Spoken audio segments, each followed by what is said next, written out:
WeHo says no Halloween. Ashley Marie Preston gets backlash from Netflix. Dave has a few requirements, and Consciously is here to talk with us about his brand, his politics, family, and so much more. So grab your cocktails, get comfortable, because you're watching The Danyol Jaye Show.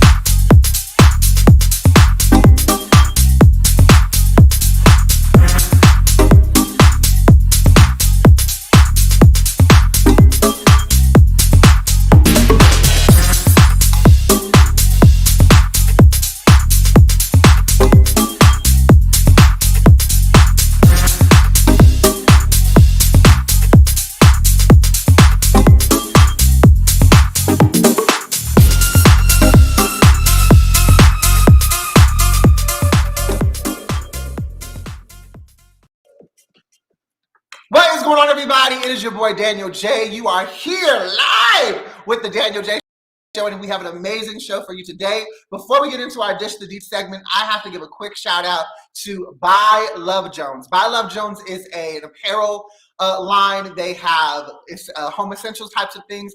And if you've seen the promo, you saw me in the intro, the cutoff sweater that I have. Beautiful, beautiful, beautiful, beautiful. That is from By Love Jones. Okay, so they sent me a gift to just congratulate me on the show. And first of all, it came in this, I should have did an unboxing, but I didn't think about that. But it came with this beautiful card. You see James Baldwin, one of my favorite people, is on the card. And the card says, "Sir Danyol, congrats on your new show. Keep the greatest and glow up coming. All the best, Jones." Baby, when I tell you, in this beautiful black box, this beautiful sexy black box with all of the By Love Jones tissue paper and all of the things, it just looked beautiful, came this wonderful this candle. I don't know if you guys can see it. Oh my God. And when I tell you, it's a double wick candle. It's a vegan, let me read it. It says, "Love Notes #1, rum, citrus, savory herbs, vegan wax blend, handcrafted and poured with love." Baby, when I tell you this smells like a grown-ass man that needs to be in my bedroom butt-asshole naked, woo! I have to like this sparingly, because, child, I would do things to myself. And I don't want to hurt myself in my 30s, but I just want to give a huge shout out to By Love Jones. If you are interested in buying any of their apparel, if you want to check out their shop, you can go find them on By Love Jones on Instagram. It's BYLOVEJONES on Instagram. Phenomenal, phenomenal brand, and I just want to send them so much love, because they have shown me so much love and support, and I just appreciate it. Thank you, thank you, thank you. So let's get into the Dish the Deets. Honey, okay, West Hollywood said, no, y'all not bringing y'all gay asses out here for Halloween, okay? We said no, goddammit. Last year they canceled their annual Halloween parade and festival. Obviously because of COVID, they are following suit with a second year of cancellation. They are saying, no, we are still in the middle of a pandemic. We are not going to risk people's lives, because any one of y'all who live in Los Angeles or party in Los Angeles, if you've been to West Hollywood, if you've seen West Hollywood on any type of camera news, internet, whatever, on Cicely Tyson's internet, if you've seen her on YouTube, you know that it gets kind of wild. It gets kind of crazy, and it's a whole lot of fucking people. But we love that. We love that. Unfortunately, they are not going to be having the festival this year. Hopefully, they are looking forward to having another festival in 2022. I know that's going to be crazy, because people have been missing it. It doesn't stop people from going to West Hollywood for Halloween. But baby, if you've ever gone to that fucking festival, you know it's Halloween hands down. It's LGBTQIA+ hands down, boots down. And we love it. I mean, you can see an angel, a devil, you can see Jason, you can see two people sucking each other off at the coffee shop. Like, it's just a wild time. It's a wild fucking time, but we love it, okay? We love it. We appreciate it, and we love it. Ashley Marie Preston. Many of you were here last week when I talked about the Netflix walkout and how Ashley Marie Preston was part of the organizing of that walkout. And well, she's getting a lot of backlash right now because some decade-old tweets have resurfaced. A lot of the tweets are pretty much problematic, saying that she's a hypocrite because she was speaking negatively and derogatively against Asians and Latins and all this stuff. And Miss Preston, honey, she did a whole video on her IG Live and she did not come to play. And basically what she said is it's going to take more than a decade's old tweets to move her. And at the end of the day, one of the things that I love that she says, those tweets don't prove that I'm a hypocrite. It proves that I understood the assignment. That when you cause hurt, you make amends for that. When you know that you have damaged someone, you do what you can to rectify that. And yes, the tweets were problematic, but again, they were from 2010, 2011. It's 2021. So if you want to use that as a reason why what she's saying in advocacy for trans folks, specifically Black trans folks, and this whole Netflix Dave Chappelle issue, y'all need to have fucking several ass seats. You need to go get you a blanket and a pillow and sit your snappy-headed ass down because it's ridiculous. It's absolutely ridiculous. We have got to get to a place where we can allow people to grow, where we can allow people to change and evolve and be better. That's what the fuck we are here for. That's why we're here, so that we can know, so that we can learn things, so that we can be a better version of ourselves. And that's not to say that we don't all come with a past, because we do, but we're not defined by that past. And so I just want to say, Ashley Marie Preston, if you watch my show, if you are listening, honey, let me tell you, I stand with you. I think that you are an amazing woman. I think you are absolutely beautiful, intelligent, compassionate, and the work that you are doing needs to be done. And I'm glad that you are at the forefront of this movement, because she's just an incredible woman. And she is someone that has the experience of knowing what it's like on the other side. You know what I'm saying? So kudos to her. Hip hop legend Snoop Dogg's mom has passed away, Miss Beverly Tate. The cause of death has not been disclosed, but Snoop media put it out there this past Sunday. I know that Snoop asked for fans to pray for his mom earlier this year and then kept us updated when she was in the hospital. And he was like, she's opened her eyes. But unfortunately, whatever the cause was, she has lost her battle and she transitioned on Sunday. So I just, from the Danyol Jaye Show here at Pyro Media Network, no, Snoop Dogg, we are praying for you, your family, all of your loved ones. And we sincerely hope that Miss Beverly Tate is in a much better space, in a much better place, resting without any pain. An update on Dave Chappelle, since we talk about Dave Chappelle's black ass. So he got a new documentary called Untitled, okay? And in this documentary, he talks about the backlash he got for The Closer on Netflix. And some of the things that he had to say were a little shocking. Number one, he wanted to thank Tad's ass, the CEO of Netflix, for having his fucking back. He also said that the trans community is trying to cancel him because film festivals will no longer film his documentary because of the trans folks. And here's what I have to say to that. First of all, let's be real. Those festivals, they're not showing your shit because they realized that your shit was fucking problematic. So don't come over here trying to blame the LGBTQIA plus community. Don't be trying to blame the trans community. Those festivals have minds of their fucking own, okay? And they don't want to show you shit because they know who their audiences are. They know how diverse their audiences are. So own your shit. It was problematic, and these are the repercussions. Ain't nobody trying to cancel your black ass. But he also had some demands, which I thought, nigga, really? So he said that he is completely willing to have a conversation with the trans employees that were fired, the ERG group from Netflix that staged the walkout. He's willing to meet with them. However, he says that in order to meet with him, he requires that every single person sitting with him has to watch his special from beginning to end. Now, on that, I agree. You can't come to the table with issues if you don't have a full context of what's being said and what to reference. So with that, I'm good. But again, I'm not trans, so hey, it might not fly for some other folks. The second request was that they have to meet at a time and place of his choosing. Now, this was some fucking male misogyny, patriarchy type shit if I ever seen it.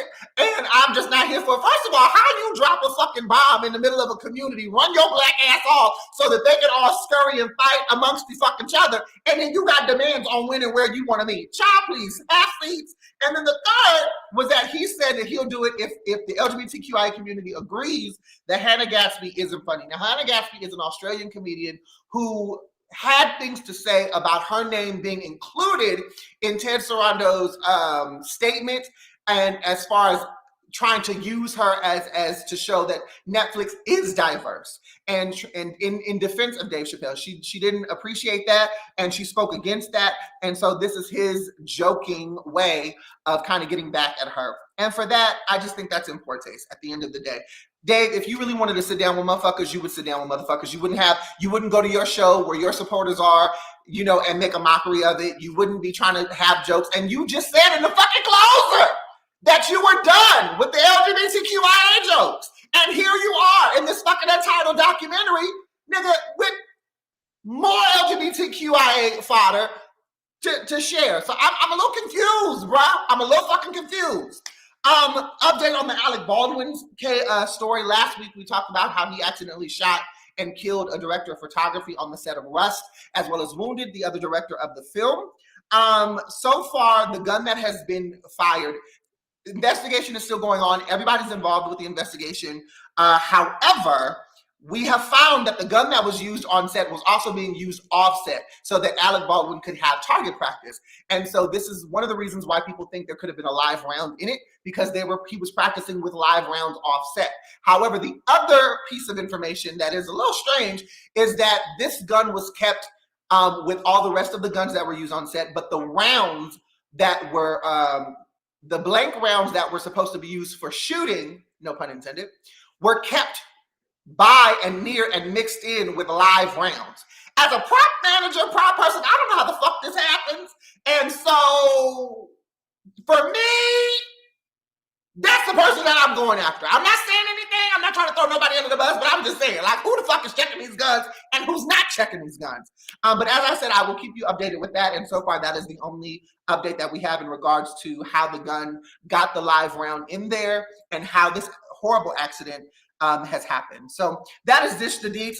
I'm going to take a quick commercial break, kind of because I have to touch up the makeup and the face. But when we come back, I will be sitting with educator, elevator extraordinaire, the one and only Conscious Lee. So you have a quick minute to go grab you some more snacks, refill your cocktail, and sit your wonderful, beautiful ass right there on the sofa and watch me right here on the Danyol Jaye Show. We'll be right back.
What's going on, everybody? Welcome back. Remember, if you want to know anything about Pyro Media Network, you can go to pyromedianetwork.com and get all the information that you need on all of the shows that we have on our network. Or if you're interested in joining the network, you can reach out to Pyro Media, again, at pyromedianetwork.com. I am so very excited for our guest tonight because I have been a fan of this man probably for about as long as I've been on TikTok, which has been a little over a year, almost 2 years now. And he is an educator, elevator extraordinaire. He is a professor, he is a father, he is a husband, he is a debate guru, he is a teacher, an activist, an advocate, and he's just, if you're a sapiosexual, this nigga right here is like is going to be top of your list because his mind, the way that he speaks, is so profound, so phenomenal. And to be able to see a Black, cisgendered, heterosexual man talk about the topics that he talks about in the way that he does is just extraordinary. So without further ado, I want to introduce to some, present to others, the phenomenal, the Conscious Lee.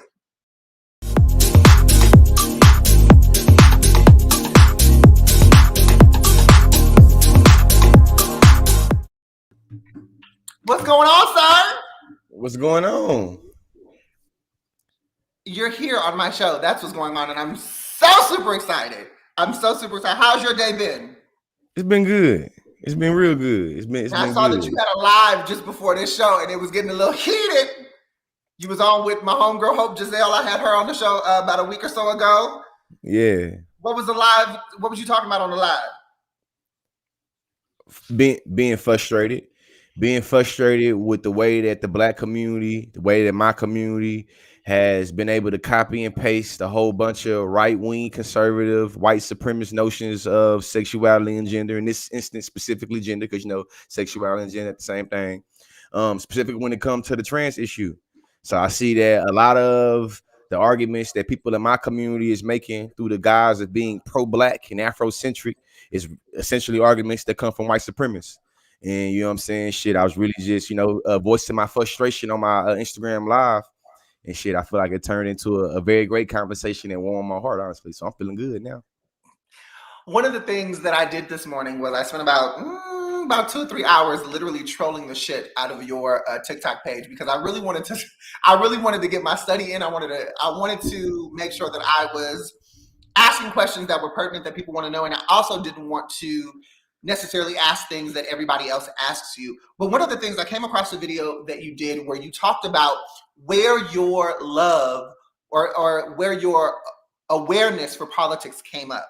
And you said it was in the 8th grade during the Bush administration when he had a proposition that would basically get rid of food stamps. And you were talking about how before that, your kid, politics, it's not your thing until something came up that directly affected you.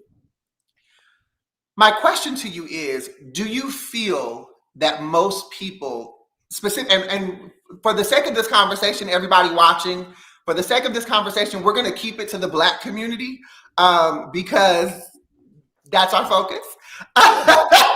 He's Black, I'm Black, we Black, we're going to keep it to the Black community. Do you think that is the missing part as to why so many Black folks, heterosexual, biological, cisgender, whatever, Black folks have such a problem with something that is different because they haven't found or come across that thing that they're able to relate it to them personally? Yes. And I would problematize that still because, what I like to say is people are lost in the sauce. And I think that a lot of us are lost in the sauce of sameness, or we always already want to focus on how we are the same or how we are similar to other people. And it causes us, I think, that damn near by nature to have a trade-off where we automatically looking to wage war with difference. So my philosophy is that we should just embrace and or always be trying to explore the ways in which we are different and not really focus on how we're the same. But I think what you asking me, and that's what we got in with, when I was talking with Hope on the live or whatnot, you feel me? And this dude named Jay from Philly. Uh-oh. I don't know what happened, but it's live TV. We're going to try to get him back. Control room, if we can get him back, let's try to get him back. But welcome to live television, people. Things happen, technical difficulties. However, one of the things that I want to address about the question that I asked to Lee is one of the things that I find when I do my lives, there's a lot of stuff that comes across my DMs. There's a lot of comments that I get under the videos that I do. And one of the things that I've noticed a lot of the time is people are, especially when it comes to Black queer folks, when we're talking about the Black LGBTQIA plus experience, one of the things that constantly happens is that cisgender heterosexual folks will constantly speak their opinion about an experience they do not live. And I spend time on my live to really break down and explain and try to get people to understand it from their perspective, which is why a lot of times I will use racism as a conflation to what LGBTQIA folks are dealing with, specifically Black and Brown LGBTQIA folks. But at the end of the day, I think that one of the issues is when people aren't able to connect it, when they aren't able to understand a particular struggle, if they're not able to understand a particular issue, they're just against it. I'll give you an example. One of the videos that I did on my Instagram had to do with this onslaught of comments from Black women who continued to tell me that they were offended by the word cisgender. And I didn't, it didn't make sense to me. So knowing me, being the person that I am, I'm sitting there going like, okay, let's have this conversation. So I go online, I'm talking about it, and this is my perspective. This is what the word means. This is where the term comes from. I'm not understanding why the vitriol towards this word. And a lot of times, everybody that commented about the word cisgender, every Black woman that told me why she couldn't stand it or why she didn't like it, she told me she didn't like it, but she couldn't tell me why. And there were only 3 women of all of the people that commented who were able to break it down for me so that I can understand. We got them back. Come on, live television. You back in here. Yeah, hey, listen. I don't know what the hell happened, but I'm back. and listen, in this conversation about cisgender stuff, I feel like I know that a lot of people, especially in our community, talk about being pro-Black and talk about how white people always take credit for shit they didn't, you know what I'm saying, create. And I think that a lot of times when we start talking about things in terms of gender, people easily be like, that's some white shit. So in my experience, when I identify as being a straight cisgender Black man, it's like, you on that white shit. So in my mind, it's like, no, it's able to identify there are other people that do not identify with the gender they were assigned with their birth. That's the only thing that cisgender means. It means that I identify with the gender I was assigned at birth, and recognizing that sometimes they assign that shit wrong. You see what I'm saying? I think that a lot of people don't. I'm being real. You can be as real as you want on this show. So I'm being real. I think that, and I'll be simple with it too. A lot of people get the validation of their identity by being able to prove they can dominate somebody else and or exclude somebody else. So what I think when it comes to being cisgender, whether I'm talking about cisgender men and cisgender women, a lot of us hold on to being like, but I'm a real XYZ because we've been pathologized and discriminated for our race or for this or that. So a lot of times it'd be like, but I'm a real man. I'm a real woman. And it's just like, that's what you hold on to be able to be able to affirm your sense of self. And I think that that's what I get into be talking about being lost in the sauce. And that sauce is very thick. And I want to go back to the question I asked you before we lost you, which is how I got to the cisgender topic, is in my lives that I do, I always conflate racism with the oppressiveness that LGBTQIA folks experience, specifically within Black and Brown communities, right? Because I feel like as a whole Black community, we can all understand racism. We know what that is. We've lived it. It's part of our everyday.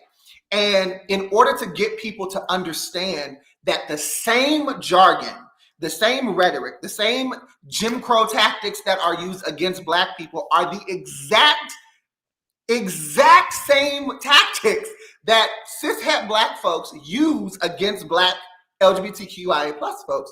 So going back to the question, why do you think it is so hard? And I'm changing the question actually, but why do you think that it is so hard for Black cishet folks, the majority of them, to understand on some foundational level what Black queer folks deal with? It's great question. Thanks. To answer it, my interviewing. Yeah. To answer it, what I would say is it's a lot to unpackage when it comes to the gender politics of our community. And I think that specifically when we talk about like somebody like Dave Chappelle, and we got talk about the particular narrative about white people wanting him to put on a dress, and him saying that he didn't want to put on a dress and he wanted to stand up for his masculinity, right? What I'm trying to unpackage here is that a lot of times when it comes to sexuality and gender in our community, we've wrapped it up in white supremacy that says that the presence of homosexuality or the presence of some non-straight shit is trying to emasculate me and trying to make it where I can't make more black babies, and therefore it's bad for the black community. I think that's the hard part that a lot of people in our community have with having compassion and having heart and having understanding with people in our community that are not straight or not cis, because we see it as an inherent attack on the community of thinking, like, I know a lot of people in the conscious community will talk about like buck breaking, or they'll talk about, you feel me, the white man trying to emasculate us, or trying to, you know what I'm saying, or you feel me, the Woody Lynch letter, and you know what I'm saying. So I think that because it's a lot of, I really wish that with you mentioning buck breaking, I really wish that we could have like a full-on conversation about how buck breaking is not the introduction of homosexuality into the black community. It's assault. Like, it's like you conflating assault. It's like yeah. I mean, and too, I recognize too, people might be thinking like, y'all niggas is laughing, talking about. It's like, it's not that. It's just that it's almost, you have to laugh so you don't cry, to humorize how people are literally trying to say the reason why you are what you are is because our ancestors got raped by the white man hundreds of years ago, and just like, that is wild. And it's just, so you just laugh at the shit, but it's just like, man. But I will say, in the black community specifically, I think that the ideal that buck breaking is the introduction of homosexuality into the black community is one of the reasons why a lot of black people think or feel that if you're gay, then you must have gotten molested or raped. Exactly. You know what I'm saying? The connection there is so strong. You know, but there are hundreds of thousands of millions of people who are queer who have never been touched, who had successful middle class, high class, 2-parent households. Like, all of the jargon that is used to say this is why you are who you are, at the end of the day gets debunked. You know, that's why I call it pathology. Say that again. I said that's why I call it pathology. It's like it's pathological. It's debunked, but it's been so normalized, even though it's abnormal in terms of truth and in terms of reality, that it's really hard to tell somebody otherwise. So literally in the live I was just having, all you see in the comment section, I'm talking to a black unapologetic trans woman. Hope.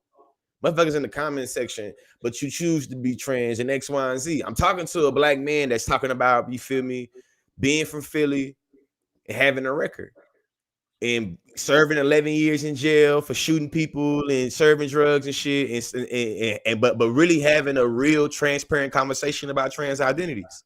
You feel me? We having a real grown-up conversation. People in the comment section, though, is really, though, still, you know what I'm saying, being stuck on launching these different dog whistles. And for y'all that don't recognize what dog whistles is, when Donald Trump into this what Hope made me realize when she was talking. When Donald Trump was telling people to stand up and stand by, there was a dog whistle. All of us people of color recognize there was a dog whistle, him signaling to the other racists, y'all watch this shit and don't go nowhere. I would argue that Dave Chappelle used a lot of transphobic dog whistles in the special. When Dave Chappelle said, so are you talking about multiple days or one day? That was a heteronormative dog whistle that let people know that he think this shit don't make sense either. When he talking about beyond pussy and beyond beef and all that shit, that was a heteronormative whistle to be able to say they ain't even really got the genitals they're supposed to have. Me knowing what I know is like, yeah, that's textbook transphobia. You talking about trans people's genitals, and that's textbook transphobia. You trying to trivialize these pronouns, and that's textbook transphobia. You misgendering this woman in her death. So now we have 3 textbook examples of transphobia, and you saying, you know what, they ain't even count turf. See what turf. Now we got 4 specific examples of you saying some transphobic shit in the same sentence of saying you stand with trans people or trans women. So you say that trans women are women in the same sentence of saying that you are a feminist and that you are trans radical. You know, one of the things that I said, I did a live earlier today on Instagram, and one of the things that I said, and that I continue to say on most of my platforms, because a lot of people want to say, you know, Dave is speaking his truth. You know, this is his truth. He has the right to speak his truth. And what I said on my live today, that I've repeated elsewhere, is that you cannot tell a truth you've never lived. If you've not had the experience, if you've not lived the experience, what you're telling is the truth of your opinion about a truth you don't agree with. And that is what the closer is in its totality. It's Dave Chappelle's opinion about his observation of an experience he has never lived. And to throw a bomb in the middle of a community with this special and then walk away from the conversation and say, oh, well, I'm helping you guys have a conversation. How? You don't know what the fuck the conversation is. And to allude to this fact that Black queer people are not aware that white queer people have stolen narratives from us and have taken over certain narratives. It's crazy. It's wild. We live it. We know. But I do want to get into some of the questions that we have in the comments. One of them comes from Dolores Simmons. They said, what are your philosophies about how our children are taught inside the home, knowing what they are actually taught in these schools? My philosophy is that we should teach our kids knowledge of self. I got a 5-year-old and a 3-year-old. I need to be spending more time and teaching my daughter stuff, but definitely with teaching her the knowledge of self.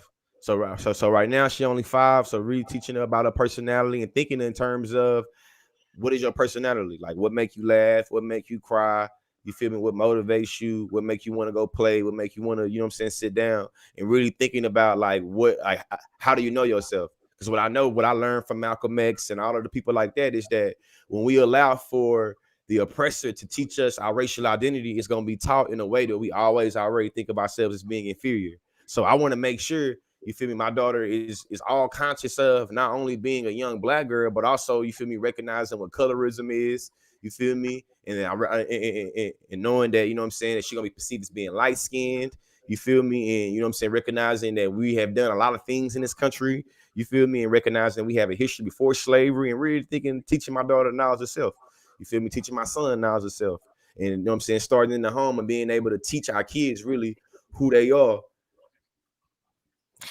Lee, as an instructor, what age group do you teach? Last year I taught high school for the first time. I taught 9th and 10th grade. It was a hell of an experience. I seen that I wasn't, you feel me, cut out, you know what I'm saying, for the lowest working that way. Most of my experience though is teaching college students. I'm a coordinator of a debate team.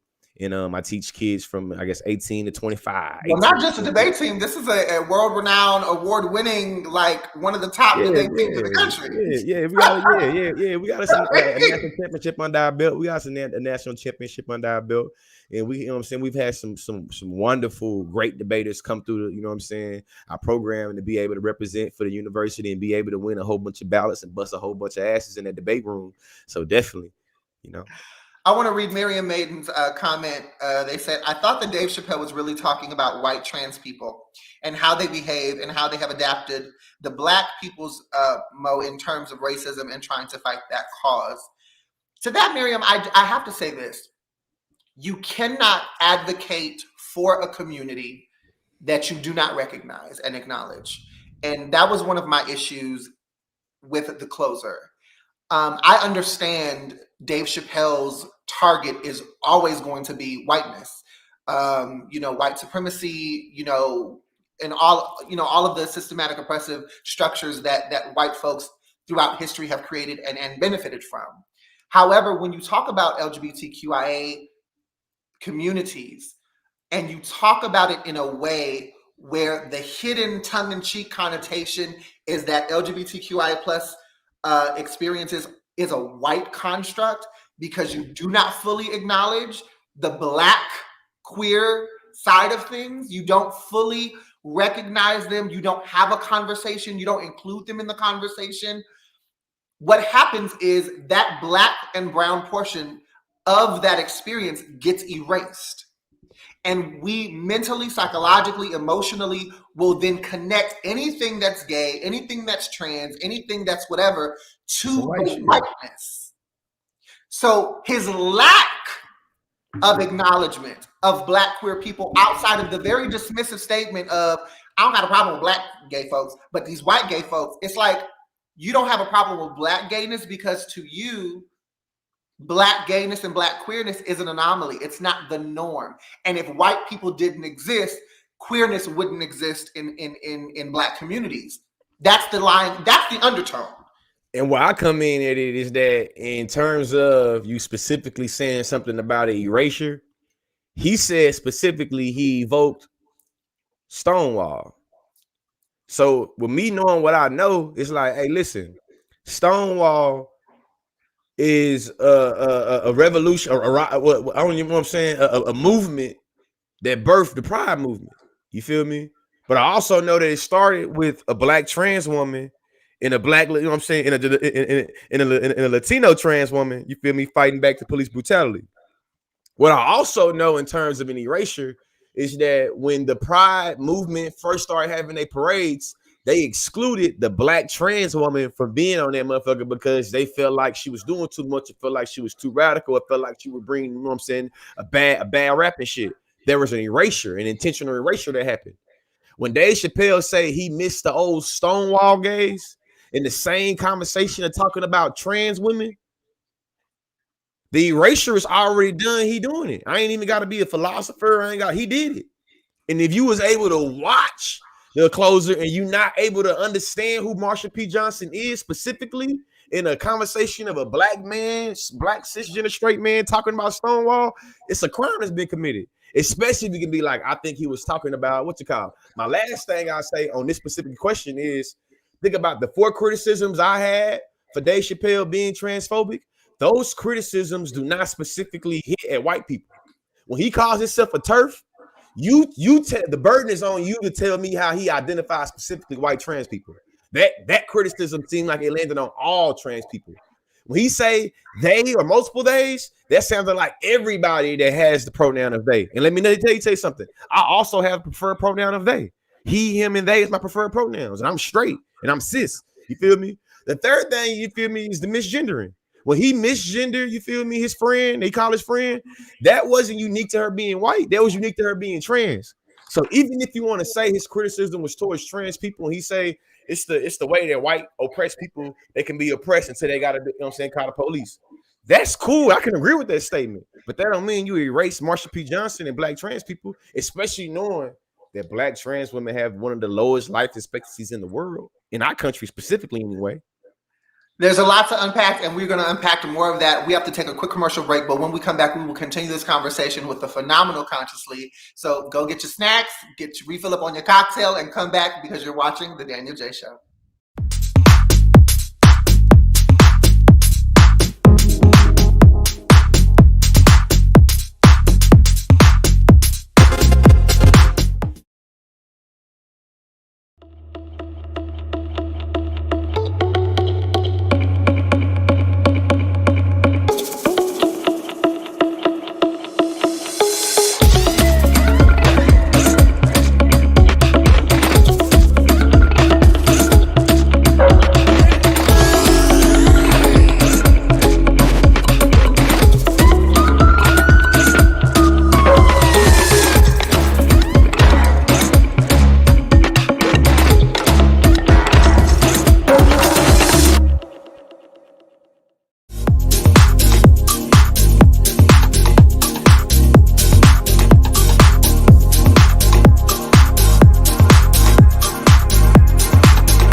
What is going on, everybody? We are back, and we are back with our guest, the Consciously, Mr. Research Over Research himself, to continue this conversation. So let's get him back on the live so that we can continue with what we got to talk about.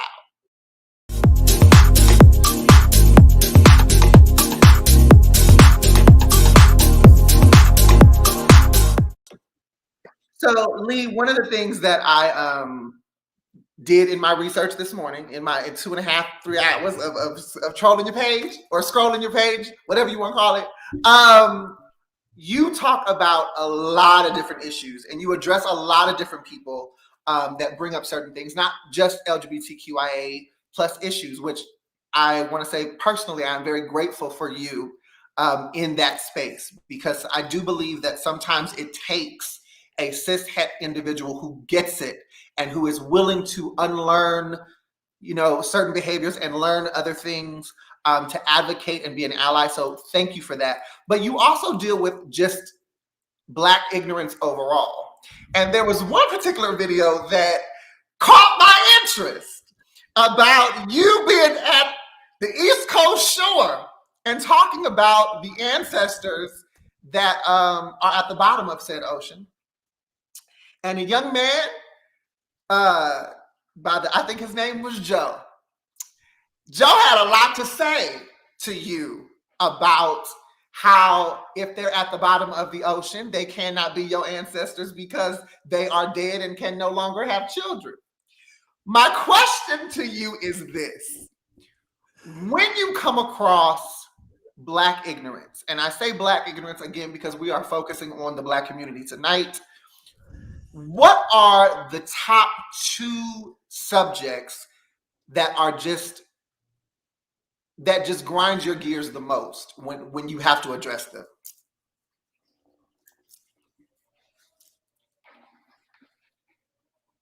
I'll say the top one definitely is like dealing with white supremacist sympathizers, anti-Black apologists, bootlickers, shucking and jivers, pygmies. Those is definitely my top. Like I can't stand. I like. Okay, I got something for your ass. And then second, you feel me, is the individuals that people call hoteps, but I want to give respect to, you feel me, ancestor, you know what I'm saying? You know what I'm saying? I know that peace and medicine and so on, you feel me? But that type of ideology in terms of pro-Blackness, but fuck women and fuck gays and fuck trans, like those 2, my top things that I can't stand. I see those 2 things, those 2 positions as being the most parasitic to the Black community that comes from people inside the Black community.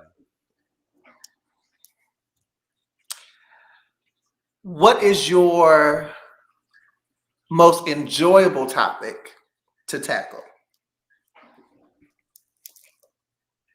My most enjoyable topic to tackle is race, because that's what I got my most expertise in. That's what I've been trained in.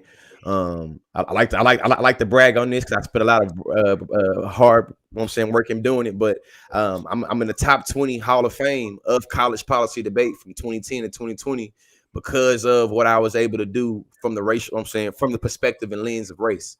You feel me? So that's a topic that really just made me go like, oh, okay, we're going somewhere. We're going somewhere. But I feel like outside of that is politics. But it's because I know how to inscribe Blackness in a Black community and race in any situation, especially politics. So I feel like, you said about that, my ears gonna perk up. Now, outside of being, in educator elevator and outside of promoting research over research, you are also a father. You are also a husband. And one of the things that I have noticed, again, in my 2.5 hours of scrolling, is what I would perceive as the protection of your family unit.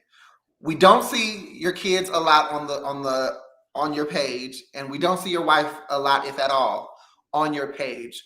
But I do know that you have spoken about the support and just the phenomenal woman that your wife has been. What is the reasoning behind not kind of sharing them as much as other brands or other people would on their social media? My wife don't like the public eye that much. And me and my wife are very conscious of public perception in terms of her being a Black biracial woman and me being so pro-Black. And if I'm being completely transparent, it's just a lot to deal with in the comment section and people coming for, and you feel me, it hit a little different when it's like yours, you know what I'm saying? So for me, it's just like I would post my wife more, but she don't like being post like that. And then I see when I even like post her and I convinced her, you know what I'm saying, post, so I post her without a permission type shit. I see why she don't like it. You feel me? And two, before I posted her and we seen the backlash type shit, we already knew it would come. But also too, she's the person that I feel like we 2 different type of Sagittariuses. I'm a Sagittarius that love the public light and love the, you know what I'm saying, social butterfly, and see more of a Sagittarius that like to talk shit in the background and just be like, ha ha ha. You know what I'm saying? I see that shit over there, but I'm over here minding my business. But I see that though. You feel me? That's the type of, you know what I'm saying, our personalities and how it work. We 9 days apart. We've been together since, you know what I'm saying, we were 17. You feel me? Of course, we're in high school and first got into college. We had a little off and on type shit, but for the most part, though, we've been together since we were 17. We 30. We got 2 kids, and I feel like she get my vision. She get what I'm trying to do. She get what, you know what I'm saying. She support what I'm trying to do. She support how I do it, and shit is just like, you know, we Now, already is we she the already. one holding the camera when you be on top of tabletops and you up here dancing and twerking and doing all these 90s video remakes? Is she the one behind the camera? And is she laughing? Because, baby, when I Hey, see the sometimes video, she laugh. Hey, sometimes she laugh. You feel me? But I my wife was die raised laughing. by black women. You feel me? My wife was raised by an old black woman from Mississippi. So sometimes she be like, "Hey, nigga, you doing a lot of waist thrusting on the internet now. Now you gonna be mad if I start posting thirst traps in in my shit. So you better tone it down. You feel me? You know what I'm saying? You know how black women do. So you feel me? So you know, if I'm being real, you know what I mean? Sometimes she'll find it funny, and sometimes she'll be like, "Hey, nigga, You're doing a little much, you okay? feel me?" So you know, it just That's for depends me. on the video. That's for me. I want to ask you, how do you define blackness? One of the things, especially in my experience on social media, you know, you bring up the fact that your wife is biracial, as am I. I'm black and Mexican. I'm a double minority, triple minority if you add the fact that I'm queer, quadruple minority if you add the fact that I'm a man. But I know that for me, looking the way that I do, being so vocal about black issues, I get a lot of flack from the black community. You know, I'm not black. I'm not black enough. And My wife if do too. you said what? Yeah, my wife does too. You're right. And I also feel like if it was the opposite, like if I had a Mexican experience growing up and I was advocating for Mexicanness, you know, I mean, for, you know, Mexican issues and experiences, then I'd get told, oh, well, you know, you want to forget you had black.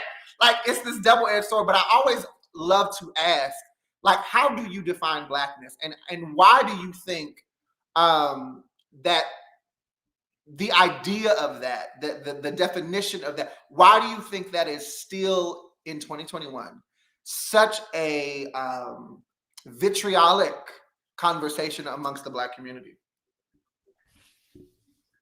Now, I remind you, I'm in debate mode a little bit. I'm getting ready for a debate tournament. I've been reading this shit.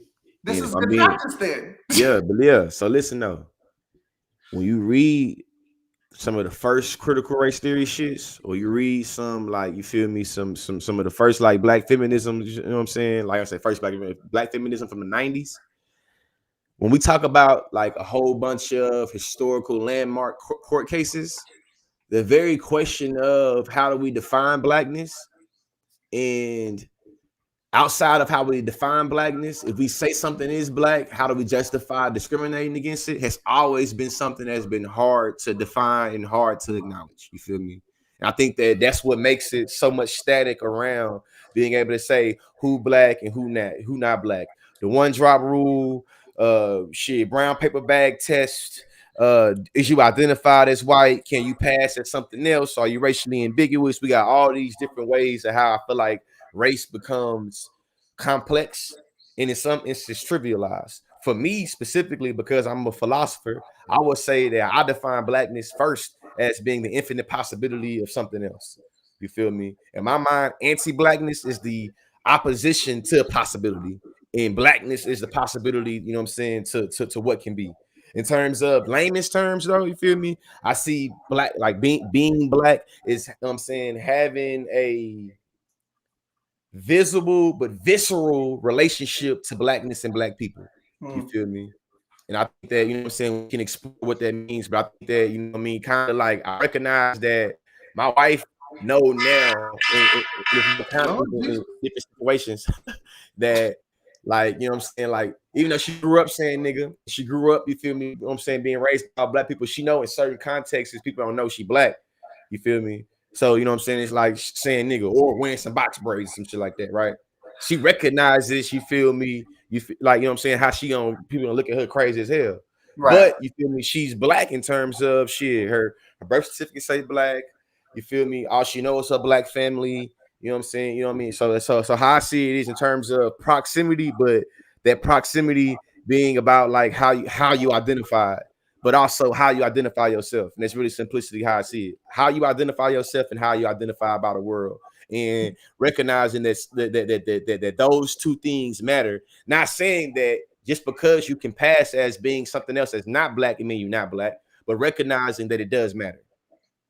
You know, it's funny because when I first got the onslaught of people who were telling me I wasn't black or that I was, you know, I could pass as this and I was this, I went to my birth certificate to see what the hell they put on my birth certificate. And my birth certificate doesn't have a race. And I found that to be so very interesting. And I was like, well, is this the original? Is this a copy? Like, what is this? And it just doesn't. It doesn't have. Is your mom black?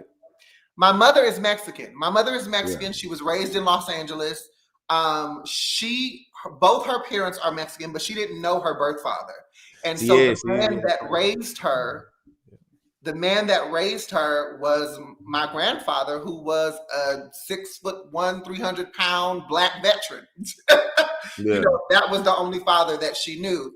And then my father, my biological father, is, you know, a high yellow black man from Spring Ridge, Louisiana. So here I came to be. And I think that's the same thing that make it where I don't want to tell too much of my wife's story because it's her story to tell, not mine. Right. But my wife's mom is black. You feel me? And recognizing that she came out of a black wound, literally, you feel me? It's like, you know what I mean? Like that's, you know what I mean? Like that's obviously, you know what I'm saying, play into, you know, her, you know what I mean, her whole experience and how she's lived the world and how she's been identified and how she's been positioned and how resources she got, how much, you know what I'm saying, opportunity she got, how much access she got, and it's like, you know what I mean? So, you know, but recognizing too, light skin privilege and, you know what I'm saying, in terms of colorism is a thing, you feel me? And you know what I'm saying, she's conscious of it, you feel me? So, you know, but in terms of answering that question, I hope I answered it in terms of being like how you identify, how does the word identify you, and philosophically, blackness is terms of the infinite possibility of something. It's the infinite possibility, and anti-blackness being the opposition of that possibility. Well, Lee, I definitely want to say thank you so much for being on the show. I have to have you back on the show because we have so much more that we need to discuss. So we need to make it happen. But I want to really quickly tell people how they can find you, where they can find you, and what you have coming up for people in the pipeline. Oh, right there. Hey, George Lee, aka Consciously. Don't forget the Lee. You can find me at georgeleespeaks.com. That's the website right there. I do workshops, I do facilitations, I do curriculum design, curriculum development. I got 2 master's degrees. Holla at your boy. You can find me at the Consciously on all social media platforms. And the reason why I talked about those 2 degrees is because I think that it shows you where my expertise and the skills and how I've been able to hone into them, and that I've been, you know what I'm saying, like I've developed them through, you feel me, this process of getting these degrees in terms of adult and higher education and human relations. That's what my expertise is in. That's why I have my master's degrees in. But hey, georgeleespeaks.com right there. You find everything you want to know about me and all that right there. You feel me right there, you know, right there. Well, thank you so much, Lee. We're going to put you in our virtual green space, and we are going to get ready for Hey Puddin'.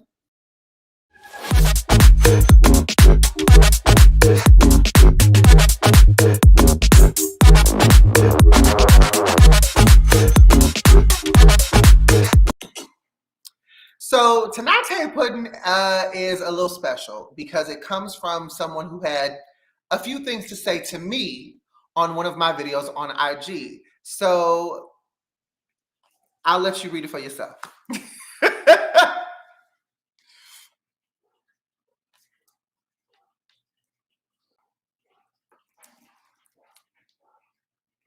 Awesome sauce. So this is a comment that was left on one of my videos that I did. Specifically, I believe it was the Dave Chappelle video. And this individual had a lot to say in the comment section, but this particular comment kind of like struck me. You are not black. Stop speaking for us. And I said, how am I not black? Because on my page, I say that I'm black and Mexican. You can read it. I've talked about my ancestry. I talked about my parents and all that. And then this person came with the next set of comments. They said, I see your bio. I'm not confused. I mean, politically, many paler toned people of Latino descent have that luxury. You can identify as white on paper. Hey, Puddin'. So let me address you in this way, and those who think like you. The fact that you allude to me being passing means that you have to acknowledge that I am Black, because I can't be passing if I'm not something that is not what I'm passing as. As it pertains to my Latin heritage, me being a Mexicano, the system in which you reference is a system that is engraved in oppression. It is a system that is engraved in racism, and it was a system that was meant to separate and segregate people of color, both Black and brown.